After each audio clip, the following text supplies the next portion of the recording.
I'm curious if Pope Leo will.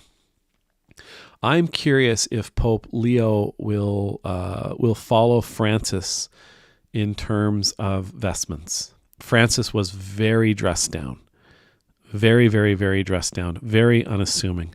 And that was one of the things that was endearing about him.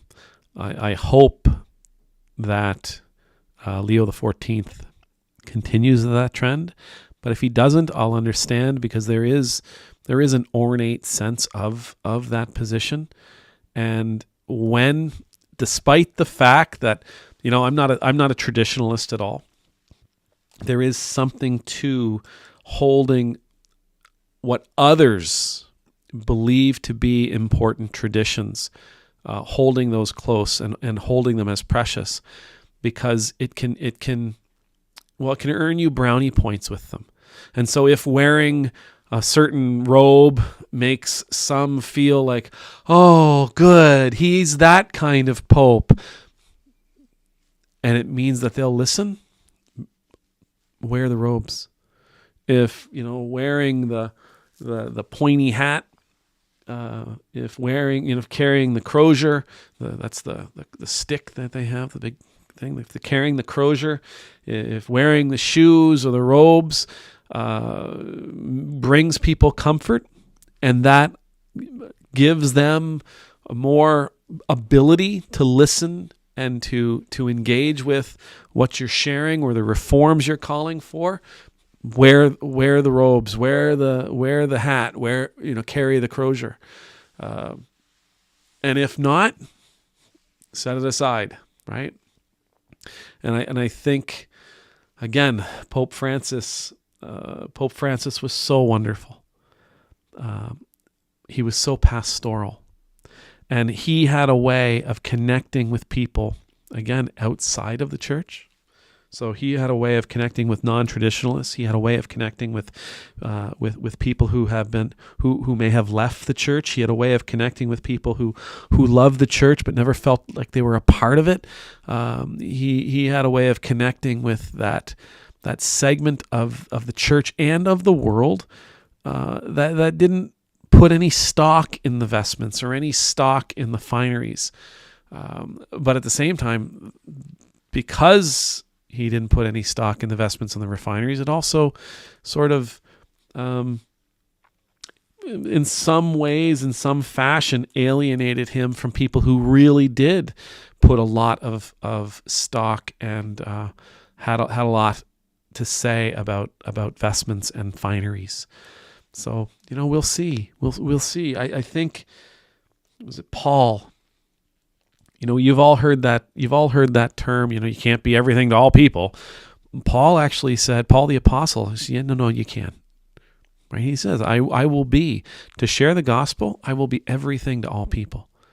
And when I'm in Rome, I speak like the Romans. When I'm in such and such, I speak like them. When I'm there, I do what they do. When I'm over there, I act like them.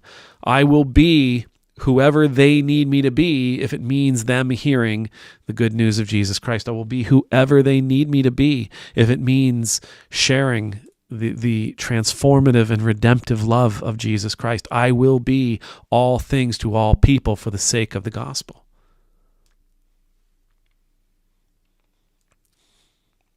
Remember, these guys, one of the things about taking up a new name, he becomes Leo the 14th.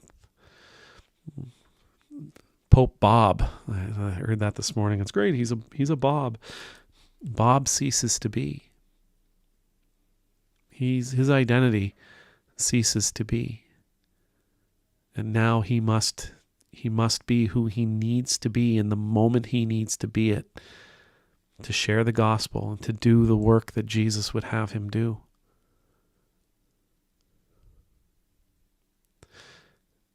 It was interesting when, after Pope Francis died,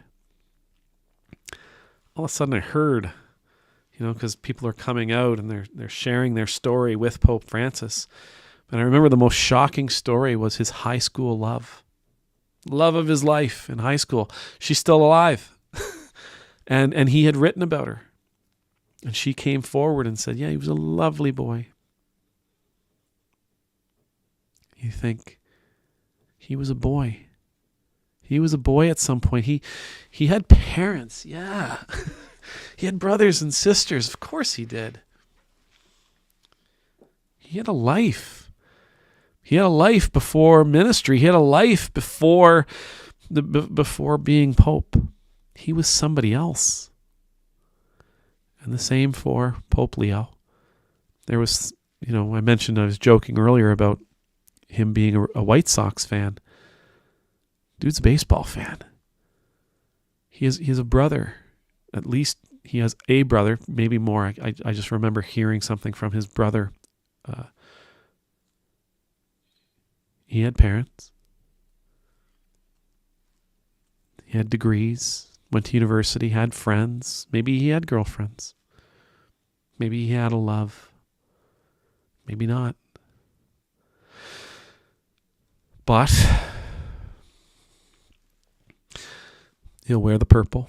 He'll wear the reds. He'll wear the blues. He'll wear the whites. He'll wear the hat. He'll wear the robes. He'll carry the crozier.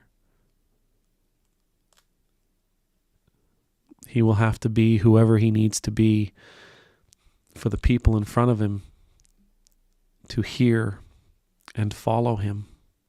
God bless him. God bless him, and thank God for his willingness to let go. To let go of who he was, to become this bridge builder. And dear Lord, don't we need more bridge builders in this world? Amen.